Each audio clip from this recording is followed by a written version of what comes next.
come to say a few words of Torah from St. Johnsville, New York, where I'm here with some friends. We built a beautiful sukkah. I can't take you there right now because my friends are having services in the sukkah, but it's a beautiful sukkah made of trees and corn stalks and wildflowers, and it's been a real blessing to be here. So I'm thankful I can zoom in and be with you from here. And today I just want to study Torah with you for a few minutes, and I'm actually going to share my screen so we can look at some texts. Okay, let's see. Let's see. I think this is it. Let's hope this is it. Yes, this is it. Yay. Okay, so here's a little piece of Talmud about, I'm going to start talking about Sukkot and the nature of Sukkot and what we're commemorating by living in a sukkah, and then move to the Torah reading. So the Talmud has an interesting debate about what a sukkah is, and it says in the Torah itself, Ki b'Sukkot hoshavti et b'nei Yisrael. I made the children of Israel to reside in Sukkot, right? I put them in Sukkot to live while they were in the wilderness. But there's this interesting conversation in the Talmud where Rabbi Akiva says, in the wilderness, they lived in Sukkot. That's what we're commemorating. Their journeys in the desert, the 40 years of wandering in the wilderness, they lived in Sukkot, right? But Rabbi Eliezer says something different, that the Sukkah is commemorating the Ananei Kavod, the clouds of glory. So, and God's clouds of glory in the wilderness were protective of the children of Israel.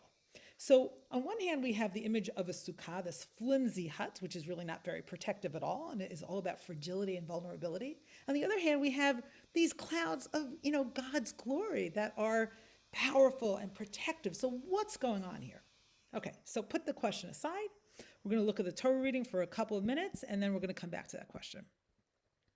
So in the first Aliyah, there's some really intriguing psukim, intriguing verses that I love, really caught me in my study in preparation for sharing some thoughts of Torah with you. And it says here, Ushmartem mitzvotai va'asitem otam ani Adonai, you shall faithfully observe my commandments, I am the Lord, right? And then it says really interesting verse with some interesting words that we're going to dive into for a minute. You shall not profane my holy name, v'lo techalalu et shem kadshi v'niktashti, that I may be sanctified b'toch b'nei Yisrael, in the midst of the Israelite people. Ani Adonai mekadishchem. I am the Lord who sanctify you.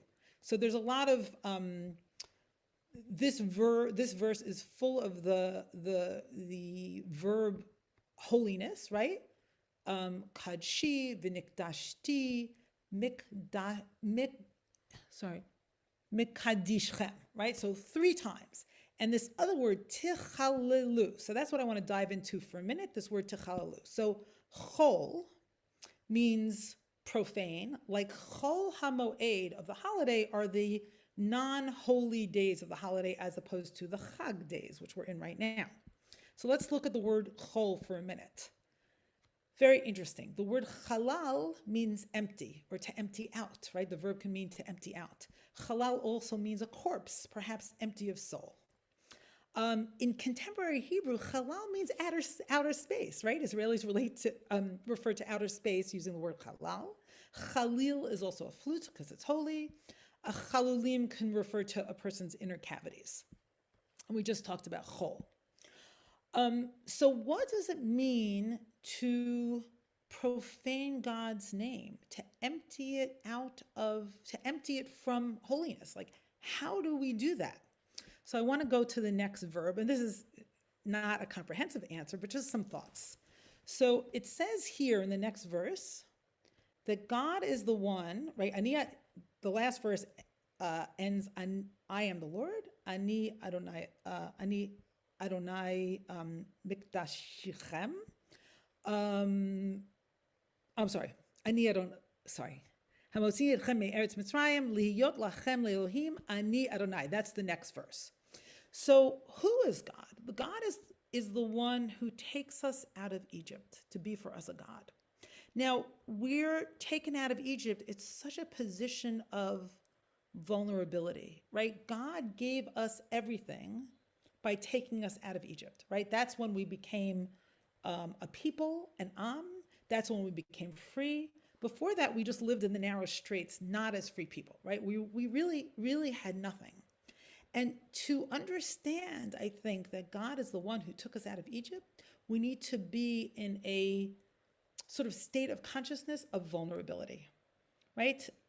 Otherwise, it's hard to understand that we are children of the God who took us out from the narrow straits and gave us everything. And I think about that as one who is, many of you know, I lost my mother. It's not even been a month. And I think about being brought out from Egypt also as the narrative of being birthed, right? We were brought out of the narrow place and we were birthed and became a nation. And to be in relationship to one's mother can be very vulnerable, and if that relationship goes awry, then it's hard to sit in one's vulnerability because it can be painful, right? So back to the Sukkah. So I think the Sukkah is like training ground for vulnerability. And once we can really sit in our vulnerability and sort of like the empty space of vulnerability, then the holiness can come in. And then we can really be enveloped by the clouds of glory. I think there's a little paradox there, right? It's training ground for vulnerability and fragility. But once we can really sit with that, and we're practicing for 8 days, right? We're eating there, we're sleeping there. Maybe we're sleeping there. We're spending as much time there as we can. And we're like sitting with our own fragility, which can be so painful, right?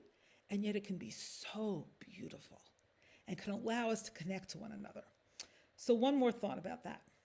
Nachum of Bratslav, right, the Hasidic master who lived at the end of the 18th and the beginning of the 19th century, right? For him, the Chalal Panui, right, the place that is empty of God so that God could create the world, so to speak, empty of God, actually helps us understand states of great anxiety and anguish, right? We're in that terrible empty place, right? And for him, the way out of that was to recognize the nikudah, right? The point of light in one another so that we could be raised up. And I think that it takes great courage to live in that chalal panui, right? To live in that perhaps sukkah, which is like framing with beauty that empty space. And if we really open to it, inflows that energy of kadosh, or that energy, like that divine energy, that numinous energy, right? So that instead of anguish and loneliness, we feel a sense of connection. So today, I want to bless this entire community, all those who have joined us for this really moment of holiness, with the courage to live in the emptiness and feel the fragility so we can connect to the God who brought us out of Egypt and feel that sense of divine, holy presence, that sense of Kodesh.